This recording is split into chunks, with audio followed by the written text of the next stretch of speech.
बिस्मिल्लाहिर्रहमानिर्रहीम। अस्सलाम वालेकुम डियर स्टूडेंट्स, उम्मीद करता हूँ आप सब खैरियत से होंगे।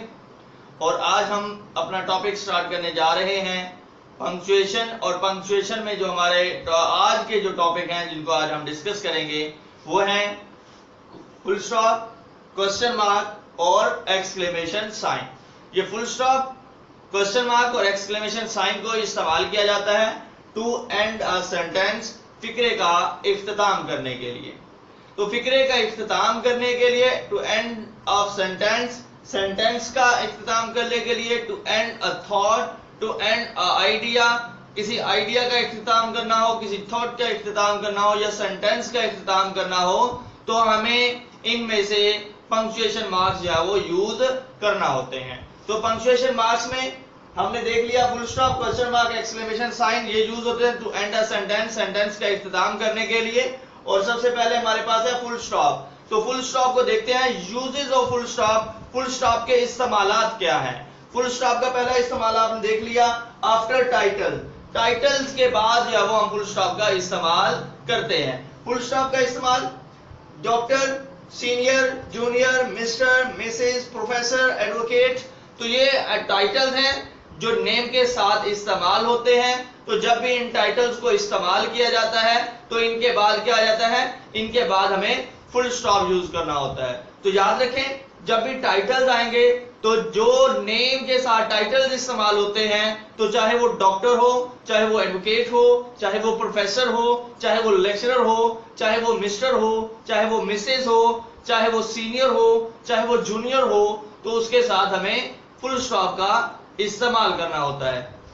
इसके बाद नेक्स्ट इस्तेमाल देखें, full stop in numbers. Numbers में भी फुल स्टॉप इस्तेमाल होता है, लेकिन ये बात याद रखें, full stop which is used in number is called decimal point. वो फुल स्टॉप जो नंबर्स में इस्तेमाल होता है उसे डेसिमल पॉइंट कहते हैं। वो फुल स्टॉप जो नंबर्स में इस्तेमाल किया जाता है उसे डेसिमल पॉइंट कहा जाता है। एग्जांपल आपके सामने लिखी हुई है, 1.5%, 99.3%। तो ये डेसिमल में है, डेसिमल में या पॉइंट में हम डेसिमल पॉइंट कह सकते हैं, या अकेला इसको पॉइंट भी कहा जा सकता है। उसके बाद थर्ड नंबर पे देखें, full stop after indirect question. Indirect question होगा तो उसके बाद भी हमें फुल स्टॉप इस्तेमाल करना होता है। यहां पे आप देखें, he said is he going to Lahore, ये डायरेक्ट क्वेश्चन था। तो जब डायरेक्ट क्वेश्चन होगा तो फिर क्वेश्चन मार्क आएगा। जब क्वेश्चन डायरेक्ट होगा तो क्वेश्चन मार्क आएगा। He asked if he was going to Lahore. He asked if he was going to Lahore. ये इनडायरेक्ट क्वेश्चन है। जब इनडायरेक्ट क्वेश्चन होगा तो हमें क्वेश्चन मार्क की बजाय क्या इस्तेमाल करना होता है, फुल स्टॉप इस्तेमाल करना होता है। यकीनन आपको डायरेक्ट क्वेश्चन और इनडायरेक्ट क्वेश्चन की समझ आ गई होगी। तो जो डायरेक्ट क्वेश्चन की एग्जांपल है वो यहां पे लिखी हुई है, ये डायरेक्ट क्वेश्चन है। और जब डायरेक्ट क्वेश्चन आएगा तो फिर क्या लगेगा, फिर क्वेश्चन मार्क लगेगा। और अगर इनडायरेक्ट क्वेश्चन आ जाता है तो इनडायरेक्ट क्वेश्चन में हमने क्या करना होता है, इनडायरेक्ट क्वेश्चन में हम फुल स्टॉप लगाते हैं। उसके बाद full stop after attributive tag. Attributive tag के बाद फुल स्टॉप का इस्तेमाल होता है, लेकिन कब होता है ये हमें अभी समझना है। When attributive tag occurs at the end of sentence, जब एट्रीब्यूटिव टैग जो है सेंटेंस के आखिर में आएगा, सेंटेंस के एंड में आता है, तो फिर हमें एट्रीब्यूटिव टैग के बाद फुल स्टॉप इस्तेमाल करना होता है। I am fine, Ali said.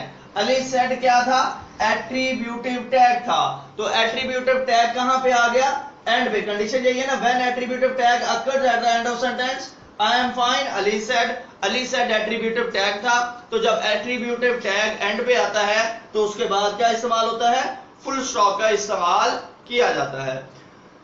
तो ये बात क्लियर हुई। तो यहां पे हमें अब 2 इस्तेमाल, 3 इस्तेमाल, 4 इस्तेमाल पता चल गए। पहला इस्तेमाल फुल स्टॉप का कहां पे, आफ्टर टाइटल। दूसरा इस्तेमाल कहां पे है, फुल स्टॉप इन नंबर। तीसरा इस्तेमाल कहां पे है, full stop after indirect question. चौथा इस्तेमाल कहां पे है, full stop after attributive tag. अब हम करने जा रहे हैं 5वां इस्तेमाल, after directive command. Directive command, polite directive command. जब पोलाइटली हम किसी को कमांड करेंगे तो उस कमांड के बाद, उस क्वेश्चन के बाद हम क्वेश्चन मार्क के बजाय फुल स्टॉप का इस्तेमाल करते हैं। एग्जाम्पल आपके सामने मौजूद है, would you pass the salt. अब इसके बाद हमने क्या लगाया है, इसके बाद हमने फुल स्टॉप लगाया है। तो जब पोलाइट रिक्वेस्ट उसके बाद हम फुल स्टॉप लगा दें तो वो डायरेक्टिव कमांड बन जाती है।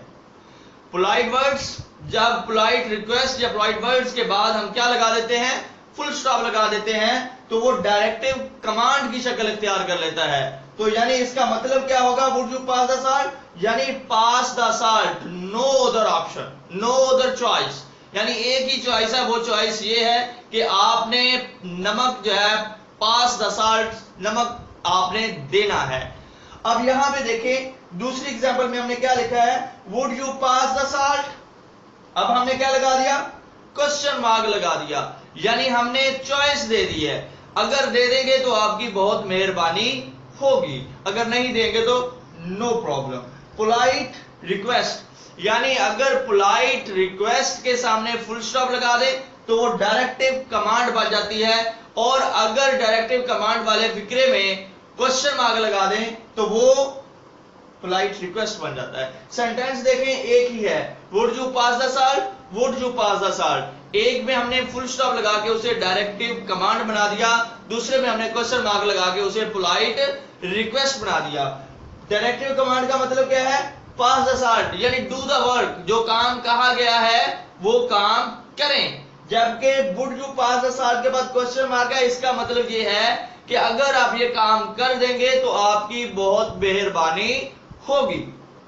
It would be nice if you pass the salt, यानी बहुत ही अच्छा होगा अगर आप ये नमक दे देंगे। आई थिंक आपको ये टॉपिक जो है क्लियर हो गए होंगे।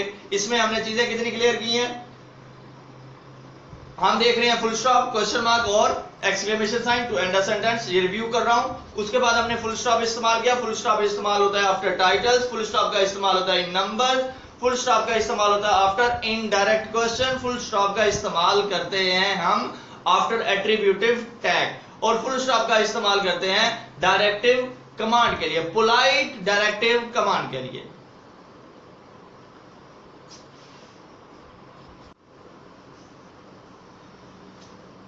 जी, use of full stop after abbreviations, abbreviations के बाद फुल स्टॉप का इस्तेमाल। तो जितने भी एब्रीविएशंस हैं उनके साथ हमें फुल स्टॉप का इस्तेमाल करना होता है। कुछ एब्रीविएशन मैंने यहां पे मेंशन किए हैं, BA, MA, इसी तरह MNA हो सकता है, MPA हो सकता है, MBA हो सकता है। तो इनको इस्तेमाल करने के लिए हम फुल स्टॉप का इस्तेमाल करते हैं, और बाज़ औक़ात फुल स्टॉप का इस्तेमाल किया जाता है और बाज़ औक़ात इसमें फुल स्टॉप का इस्तेमाल नहीं भी किया जाता। तो यानी अकेला BA भी लिख लेते हैं, अकेला MA भी लिख लेते हैं, तो इसी तरह MSc भी लिख लेते हैं, तो लेकिन इनके साथ फुल स्टॉप का इस्तेमाल होता है। इसके अलावा EG, एग्जाम्पली ग्रेशिया, ये लैटिन वर्ड है और इसका मीनिंग है फॉर एग्जाम्पल। तो ये भी जब भी आएंगे इनके साथ हमने फुल स्टॉप का इस्तेमाल करना है। इसी तरह I, it is, that is, that means, ये भी लैटिन वर्ड है और इसका मतलब होता है that is और that means। अब इसके अलावा etc, etc and so on, तो ये तीन लैटिन वर्ड थे। और पहला हमने देखा EG, एग्जाम्पली ग्रेशिया, फॉर एग्जाम्पल। दूसरा हमने देखा it is, ID, it is, इसका मतलब था that is, that means। और तीसरा हमारे पास है etc, etc and so on। और इसके अलावा हमारे पास नेक्स्ट है जी PM, पोस्ट मेरिडियम, आफ्टरनून, यानी नून दोपहर 12 बजे के बाद, आफ्टर बाद, मिड डे के बाद वाला वक्त जो होगा वो PM कहलाएगा, पोस्ट मेरिडियम, ये भी लैटिन वर्ड है। और इसके अलावा AM है एंटी मेरिडियम, ये बिफोर नून, दोपहर 12 बजे से पहले का जो वक्त होगा, मिड डे से जो पहले का वक्त होगा उसे हम AM कहते हैं, एंटी मेरिडियम कहा जाता है। आई थिंक आपको ये बात समझ आ गई होगी। दोपहर 12 बजे के बाद PM, दोपहर 12 बजे से पहले AM, आफ्टरनून दोपहर 12 बजे के बाद, बिफोर नून दोपहर 12 बजे से पहले का वक्त जो होगा वो एंटी मेरिडियम और दोपहर 12 बजे के बाद का वक्त जो होगा वो पोस्ट मेरिडियम कहलाएगा। इसी तरह मैंने ये गवर्नमेंट को एब्रीविएट करके लिखा है, तो GOVT उसके बाद हमने क्या इस्तेमाल किया है, उसके बाद हमने फुल स्टॉप का इस्तेमाल किया है। तो ये बात आपको समझ में आ गई होगी कि एब्रीविएशंस के बाद हम फुल स्टॉप का इस्तेमाल करते हैं।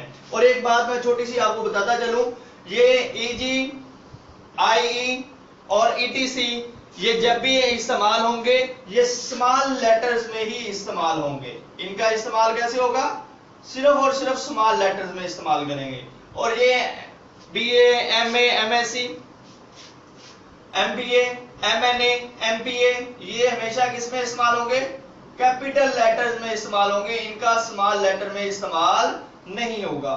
जबकि ये आपको नजर आ रहे हैं PM और AM, इनको आप स्मॉल लेटर में भी इस्तेमाल कर सकते हैं, ये स्मॉल लेटर में भी इस्तेमाल होते हैं और कैपिटल लेटर में भी इस्तेमाल होते हैं। स्मॉल लेटर और कैपिटल लेटर दोनों में इस्तेमाल होते हैं। और बाद औक़ात इनके साथ भी फुल स्टॉप इस्तेमाल होता है और कुछ लोग इसके साथ फुल स्टॉप का इस्तेमाल नहीं करते।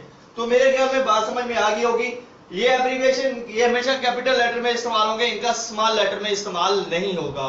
और ये 3 लेटर वर्ड है EG, IE, ETC, इनका हमेशा स्मॉल लेटर में इस्तेमाल होगा, कैपिटल लेटर में इस्तेमाल नहीं होगा। इसके अलावा PM और AM इनको स्मॉल लेटर में भी लिख सकते हैं और कैपिटल लेटर में भी लिख सकते हैं, इनका दोनों में इस्तेमाल हो सकता है। फुल स्टॉप के साथ भी इस्तेमाल हो सकता है और फुल स्टॉप के बगैर भी इस्तेमाल हो सकता है। आई थिंक ये एब्रीविएशन वाला और फुल स्टॉप वाला हमारा टॉपिक जो है वो आपको समझ आ गया होगा।